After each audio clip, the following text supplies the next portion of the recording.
Hello, this is UCL Uncovering Politics, and this week we'll be examining online death threats and asking how online platforms ought to respond.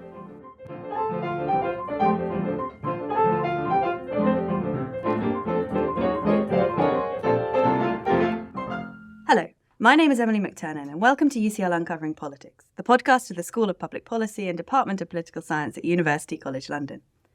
This week's episode tackles death threats that are made online, and how online platforms ought to respond to this form of speech. Death threats, on the face of it, appear to be exactly the sort of content that an online platform ought to censor, or moderate, as the preferred and somewhat obscuring term has it. Surely it's impermissible to threaten someone's life, and surely it's appropriate for online spaces like Meta to remove such speech. But what if the statement isn't really an urge towards violence or a declaration of your intent to kill? Sometimes when people make death threats, perhaps to dictators, might that really be more of a political slogan or a form of critique? Is what matters how dangerous death threats are, or what was meant by them? And all online platforms care about this kind of philosophical nuance when thinking about what to leave up and what to take down. This week, to puzzle through these questions, I'm joined by two of my colleagues at the Department of Political Science, Geoffrey Howard, who is Associate Professor in Political Philosophy and Public Policy and the Director of the Digital Speech Lab, and Sarah Fisher, a Research Fellow. They've just jointly published an article on online death threats and how they should be moderated in a principled fashion. Welcome back, Jeff and Sarah, to the podcast. It's great to have you on the show again. It's great to be back. Thanks for having us. Thanks, Emily. Let's start with death threats. What do we see online and who tends to be the target? Well, I think death threats are unfortunately a ubiquitous feature of online discourse. It's pretty uncontroversial that death threats fall outside the protective ambit of the right to freedom of expression. No one thinks that threatening to take someone's life, at least in circumstances where it's reasonable for the listener to genuinely worry for their safety, is the sort of communication that's protected by free speech. And a lot of the platforms, unsurprisingly, indeed all of the platforms, have policies against this kind of rhetoric. So Meta's violence and incitement policy, which is the focus of our paper, encompasses death threats. It also encompasses within that same policy incitements to violence as part of a single commitment to ensuring that their space isn't one that is abused to promote violence in any way or threaten it. Do you think this is predominantly a question for the online platforms or for the police? My inclination is to say that it's both responsibility. So I think platforms have a special responsibility to ensure that their spaces are not abused to cause serious harm. I think it would be a dereliction of duty for platforms to say, oh, our space is being abused by particular users to threaten death, and the algorithmic architecture of our platform is such that these posts are then going viral. But hey, it's not our responsibility. It's the police's responsibility. What instead seems to be what platforms should do is to remove that speech and then report the offending user to the relevant authorities. That seems about right. And what's the normative problem with death threats? I mean, it sounds obvious because you threatened to kill someone. Is that the answer, or is there something more complicated going on when we're thinking through what's wrong about making a death threat? There's a curious lack of philosophical attention to this particular question, perhaps because it does seem so obvious what's objectionable about death threats. I think we all have a right to live with a sense of security in our communities, and death threats, first and foremost, radically disrupt that sense of security by making it, in many cases, reasonable to fear that one is about to be harmed. Now, in many cases, you'll have what you might call coercive threats, where someone threatens on condition that the recipient of the threat do something in response to the threat. Those are, of course, objectionable because they violate our basic commitment to people's liberty. But even in cases of pure threats, where it's just a declaration of an intent to kill without any conditional, like, I'll kill you unless you do phi, even in those cases, it seems very clear that living under a death threat radically impoverishes the quality of one's life. It may incite other bystanders to engage in similarly threatening or violent conduct. Who knows? It may even, although it's an empirical question, turn out that threatening to kill someone increases the likelihood that the speaker will in fact carry out the threat simply by verbalizing it. This seems to be true with other commitments in life. So I think when we look closely, there's no shortage of reasons to think that death threats are really bad. And yet, interestingly, your paper's conclusion is not never put any kind of death threat up and leave it up. So perhaps we can turn to the more complex cases of the death threats. Can we hear a bit about your central animating case in the paper? Yeah, so the case we look at goes back to the summer of 2022 when a user posted in a public Facebook group the phrase "death to Khomeini," or in fact it was posted in Farsi. The user was Iranian.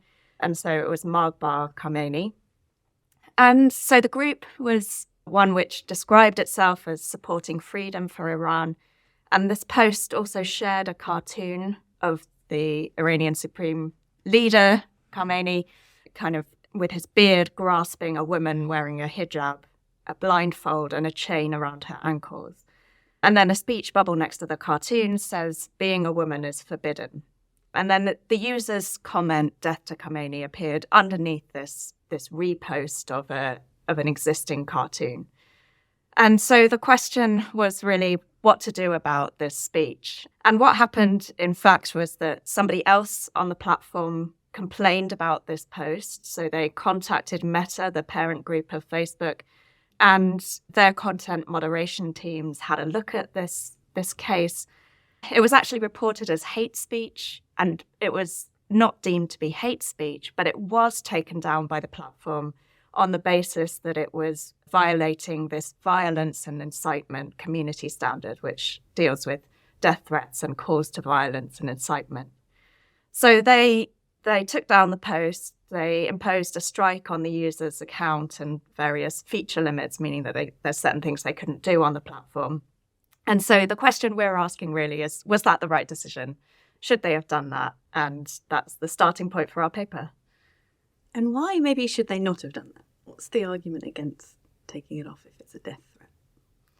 So the argument which emerges in the subsequent review by Meta and by its oversight board, its kind of Supreme Court body, which looks at its decisions and it's kind of develops judgments about them. The issue that comes out from that is this is said in the context of political protest. There are features of the Iranian regime where speech is quite heavily restricted, including online. So Facebook's actually been banned there for some time, and you have to use technical workarounds to use the platform. So it is a very important forum for people to be able to speak out against the regime. And so the argument that the user made when their post was taken down and that was considered by Meta and the oversight board was that this is something that's important to leave up as freedom of expression. This is exactly the kind of speech that we want to protect and allow. So politicised death threats are fine, or death threats against political figures in the context of a protest might be the kind of thing to leave up. So this is the kind of question. The first question, is it a death threat? And it's not entirely clear. So as we'll probably discuss, there's different ways of understanding this speech. It might be a rhetorical move. So it's not really threatening death. It's rhetorically criticizing the regime in this kind of hyperbolic way. So perhaps it's not a death threat at all. And that was actually what the oversight board concluded about this case. Then on the other hand, you might think, yes, it was a death threat, but it should be allowed in this particular case because of the kind of nuanced circumstances and the context in which it was spoken. And that's a kind of mitigating factor that means, okay, it violated the policy, but it should be allowed anyway because it's newsworthy. It's more likely to raise awareness of some really important issues. And that was the position that Meta took when it reviewed its case. So you've got these two different kind of thought processes going on by the two bodies. In the end, they both decided that actually this bit of speech should have been left up. So it was wrong to remove it. But they came to that conclusion for totally different reasons, which we thought was very interesting. And to get us some clarity on how we should go about moderating the death threats and who was correct, the oversight board or Meta itself in its review process, your paper turns to the philosophy of language on speech acts, something that will be familiar to our regular listeners who heard the episode on the way that speech itself can act. So if a death threat is a speech act, what kind of act can it be? So it sounds like there can be different acts that death threats can be carrying out. Maybe we can talk through a little bit of that before we turn to your solution for the Facebooks and so on. So saying death to someone, as Sarah has already pointed out, might constitute a threat. It might constitute the kind of speech that is either intended or likely to be understood by its listeners as constituting a declaration of an intent to inflict lethal harm on the recipient. Now, there's lots of different approaches to how you might characterize the necessary and sufficient conditions of what is required for something to be a threat. But the basic idea that we adopt is, what would it be reasonable for audience members to think the speaker was trying to do with this kind of language? And with a threat, it's reasonable for audience members to infer that the speaker is declaring an intent to kill the recipient. That's what a threat is. But as Sarah's been pointing out, it may be that in certain circumstances, declaring those words, death to whoever, doesn't constitute a threat at all, because it wouldn't be reasonable for audiences in those contexts to take the listener to be declaring an intent to inflict lethal harm. If the Meta Oversight Board is right about our case that we've been talking about, what's reasonable for listeners to infer in that case is that the speaker was simply hyperbolically criticizing the regime. And if that's right, then it doesn't constitute a threat at all. And so what we need to get clear about is, when we want to ban threats, so to speak, on social media, what exactly are we trying to do? Are we trying to stop the kinds of communications whereby it's reasonable to think the speaker is declaring an intent to inflict lethal harm? Or are we trying to stop the kind of communications that have the downstream effects of inspiring harm in the real world, whether or not it's reasonable for audiences to think that the speaker was trying to cause those effects? And this tracks a quite long-standing distinction in the philosophy of language between illocutionary and perlocutionary speech acts. I don't know if Sarah wants to give us a brief gloss on what is meant by that terminology. Yeah, sure. So it's a subtle distinction, but I think it's one that can be grasped reasonably intuitively, and that's what we argue in the paper. Ultimately, you don't need this kind of fancy nomenclature, but it is helpful. Philosophers of language have been pointing to this distinction for some time, and I think it's one that we do need when thinking about content moderation. So the illocutionary act is, what are we really doing with our speech? It might be that we're thanking somebody, we're asserting something, we're asking a question, we're making a threat, we're criticizing. The perlocutionary act is what effects we cause downstream. So does it make you believe something different that you didn't believe before? Does it get you to take an action? So it's what effect does it have on the hearer and the wider situation? And so in our case, the illocutionary question, is it a threat or is it criticism? The perlocutionary question is, how likely is this going to lead to harm, lead to people actually trying to kill Khomeini and perhaps succeeding in that, versus how likely is it to raise awareness about some really important political issues? So a kind of cost-benefit analysis at the end. Overall, is this speech going to have negative effects or good effects? Let's stick at the illocutionary question for a moment. So what kind of act is this speech act itself before we think about the effects of it? So your account of this puts the audience at the centre. So what can the audience reasonably expect to take this speech to be? A threat or a criticism? Is that challenging in the case of online speech? So I'm thinking here, what is the audience? The audience, is it people in Iran? Is it the global population? I guess this is an ongoing problem for online platforms and for people posting things online, is we don't really have a good sense of our audience a lot of the time. So what do you mean by audience for these threats? I think it's exactly the right question. And I think what it illuminates is that the illocutionary status of a particular speech act will often be subject to reasonable disagreement, will often be indeterminate. It may be that one audience reasonably infers one thing, but another audience reasonably infers another thing. And so it's actually part of the core of our analysis that the ambiguity in whether something is or isn't a threat in the first place, which is, of course, the central issue of this particular case, calls for us to think through the different options there are for moderating online speech acts. So you might take the view that says, look, we want to ban threats from these platforms. And by threat, we don't mean any old speech act that might have a downstream effect of inspiring someone to cause harm. We mean those speech acts where it's reasonable for audiences to think that the speaker is declaring an intent to inflict lethal harm. And we want to ban those speech acts, whether or not it's likely or not that there's going to be downstream effects, in part because it's a matter of empirical contingency whether a given communication is going to have a downstream effect. And these content moderation systems aren't going to be particularly well placed to predict that, to make those kinds of predictions.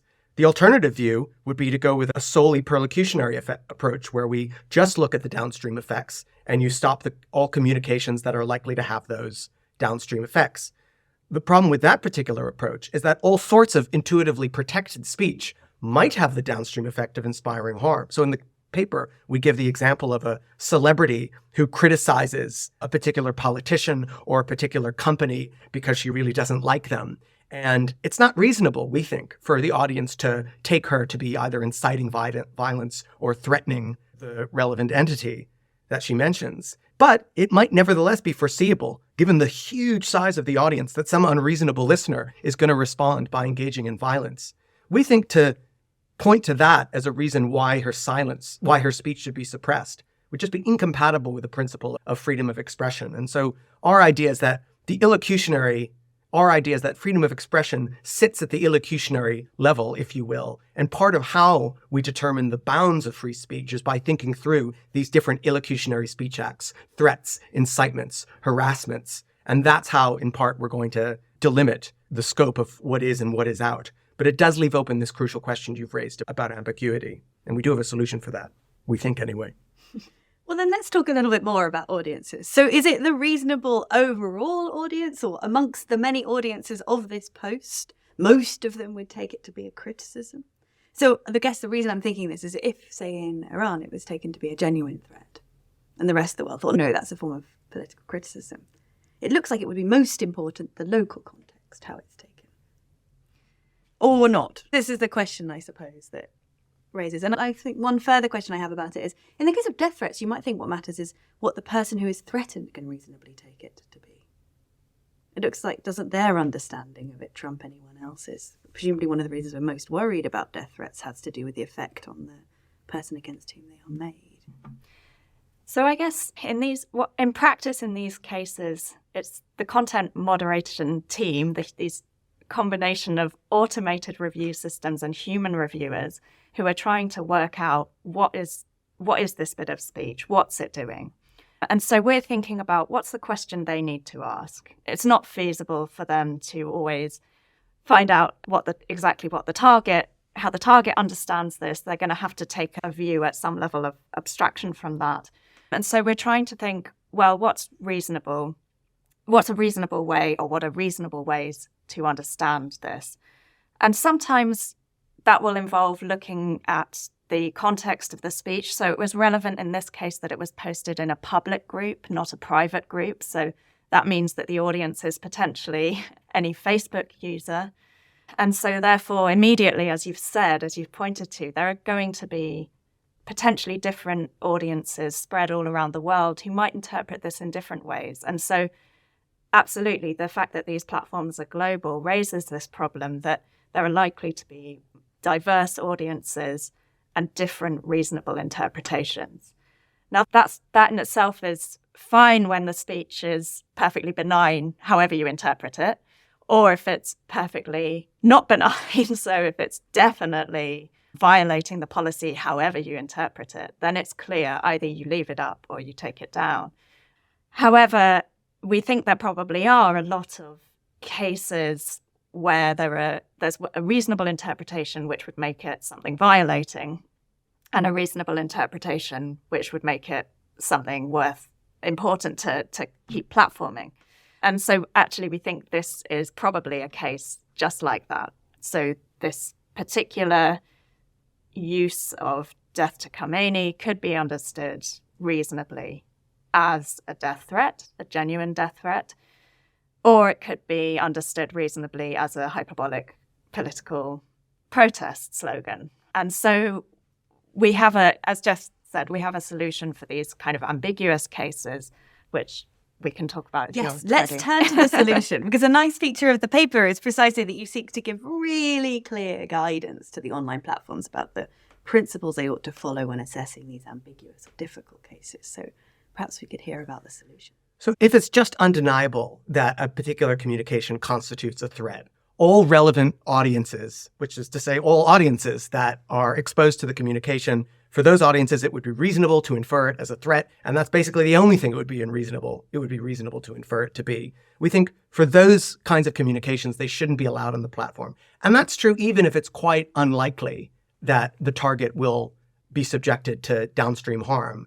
And the idea intuitively there is that it's just an abuse of the space. It's an abuse of the platform to use it to issue a death threat, even if the speaker is is quite incompetent or quite physically weak or doesn't have access to the requisite weaponry such that they're unlikely to carry out the threat, or if the target is particularly well guarded or armed such that they're unlikely to become victim of the threat. So we think that if it's undeniable that the communication constitutes a threat, you should take it down. Okay. Now, we're thinking now of these ambiguous cases where there are different reasonable interpretations of the speech. Now, in these cases, we think what you have to do is a kind of cost-benefit analysis where you think about, okay, it's unclear exactly what the speaker is doing here. Different audiences have diverging reasonable interpretations of whether the speaker is declaring an intent to inspire or inflict lethal harm, or instead whether the speaker is just hyperbolically complaining, whinging, protesting, whatever it might be. And in those cases, we do think you have to then turn to the empirical question, how likely is it that there'll be harm downstream? There will be some cases where the ambiguity is innocuous. So there's reasonable disagreement about what exactly the speaker is doing, but on neither interpretation is it going to be particularly harmful. But then there are going to be cases of dangerous ambiguity, but where one of the interpretations of the speech is truly problematic. And to give a different example than the one that we mostly talk about in the paper, think of Donald Trump the week before, or the day of October.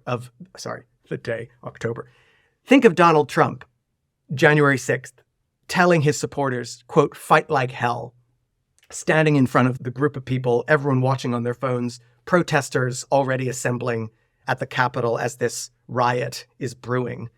It seems quite plausible that there's some ambiguity in what Trump was doing there. It would be both reasonable to think he was just exhorting his followers to go and peacefully protest, but I think it's also probably reasonable to at least worry that he was commanding them to use violence. After all, he used the phrase "fight like hell." Now, in that kind of case, we think that, first of all, Trump has, and speakers generally in such cases, have a duty to be clear about what they mean. When one reasonable interpretation of your speech, even if it's not the one that in your heart of hearts you intend, is that you're exhorting your followers to do something seriously wrong, you have a duty to clarify that's not at all what you mean. And I think it's because you have that duty to clarify. And if you don't, you're not wronged when the platform, say in this case, intervenes and takes down that speech. So I think in the case like Death to Khomeini, you need to just look and say, well, hang on, there's reasonable disagreement about what exactly the speaker is doing with these words. Different audiences may infer different interpretations. And so you do need to do a kind of cost-benefit analysis. The Trump case is provocative in this case. So it looks like the Trump case is different because he's literally kind of standing in front of a mob. It looks like the classic cases in the free speech literature where someone's yelling fire in a crowded theatre, someone's inciting a mob to go get someone. It's clearly a direct, dangerous act of speech in that we can see the harm about to appear. It's interesting in the case of thinking about online cases because I guess some people might think things like Twitter and even Facebook at times of politically heightened emotions in a certain way look a bit like talking to the mob, pitchforks at the ready. And so you might think that nearly all ambiguous threats in any kind of tense scenario are much more like standing in front of the mob saying, go get them, than they are anything else. I think it's a great point. I completely agree with that. And I think we tend to think that physical proximity is what matters. And I don't actually think that's what matters. Trump could have been at a presidential visit to Vietnam and been on the other side of the planet exhorting his followers to do this. And I think the analysis would be exactly the same. So maybe those threats can't be made. In any case where there's heightened emotions politically, there's a kind of waiting mob. You shouldn't make any of these threats? So when we do our cost-benefit analysis, it's going to be sensitive to exactly these kinds of considerations. So in a nutshell, when it's unclear what the speaker is doing with the words, the platform should step back and ask, well, what are the costs and benefits of shutting down and allowing this communication? In the case of the Death to Khomeini case, there's obviously public benefit in allowing vociferous, even violent protesting language to be aired against the dictator of Iran. On the other hand, there is a policy against inciting or threatening assassination on platforms. And so we do think you need to then analyze how likely is it that harm would actually befall Khomeini in the end. And what we do say is that we think it's Meta and the Oversight Board are probably quite likely that the risk of harm to him in particular was low. And thinking about this cost-benefit analysis, one last question. I wonder about the range of harms you're thinking about. So as you're speaking, it sounds like you're very much thinking about the harm to that target, this particular case. Are you also going to wrap in harms to, say, the political culture? So the more hyperbolic threat-making gets made, the more likely it is someone pulls a gun and shoots an elected member of parliament. Is that the kind of concern that would get fed into the cost-benefit analysis? Or do you want to keep it very case-specific? What's going to happen in Iran? I think that is pertinent to why threats are objectionable in the first place. And it wasn't on my list of reasons at the start. But I think the role of this kind of violent language in coarsening, corroding a political culture, perhaps if the violent language is directed toward members of a vulnerable minority, it may be that it isn't just the immediate target of the speech that feels intimidated, but members of a whole community. So I think absolutely these considerations are at the center of what we're thinking about when this language should be allowed and when it shouldn't be. So it sounds like not many ambiguous threats are going to get through now. If they look ambiguous, they go to the second stage where we start looking at the risks. It's sounding like quite a lot of them are going to end up off the platform. Well, we think this one gets through. So we think saying death to Khomeini probably should be allowed. Now, there is an interesting wrinkle that actually we don't discuss too much in the paper about why it is that the danger to Khomeini is low. And of course, the danger to Khomeini is low is because he's so well protected. But if you change the example, but I think this is a bit of the paper that maybe some more thinking needs to happen and maybe some future work. But if you change the example to like a female British MP, the fact that she's has to be really well protected by armed guards, perhaps precisely because she's the subject of armed threats, to then say, oh, the threat should be allowed because she's so well protected against them, when, of course, the protection is because of the threats in the first place. I think that deserves a bit more thought than we give it in this particular paper. I will concede that point. So let's turn to the methodology of the paper. So it brings in philosophy of language off this really illuminating account of how these platforms can get a bit more particular and precise about what they're going to do with these kinds of acts of language. Do you think it's likely that the philosophy of language will have relevance elsewhere as we consider online moderation? So should platforms come and take a bit of a class in this kind of distinction making? I'm not sure whether they need to take a class in this distinction making, but I do think that philosophy of language has got very useful insights to feed into this debate, because after all, philosophy of language has been thinking about offline speech forever. And there's been a huge amount of work to try and understand what people mean, what they do, what effects they have with their speech. And that applies, albeit in a slightly different environment, online. And so it would seem crazy to abandon all of that scholarship and think that this is an entirely sui generis new problem that we're facing. So I hope that this paper shows one way in which a distinction that philosophers of language have been making is helpful for thinking about real-world cases. And this is part of the Digital Speech Lab's outputs. So and you're both in the Digital Speech Lab. So how does this paper fit into the broader frame of the project, and what's next for the Digital Speech Lab? So the Digital Speech Lab is a group of us here at UCL working on this project funded by UK Research and Innovation to think about the governance of online speech broadly understood. And this is one very particular, some would say niche, issue within that broader inquiry. But we're thinking about all sorts of questions, like we've recently written a paper on whether Meta's policy of exempting politicians from its fact-checking systems is appropriate. We have work on the appropriate role of artificial intelligence in content moderation. We're thinking a lot about generative AI and synthetic media like deepfakes appearing on social media and how the platform should treat this kind of content.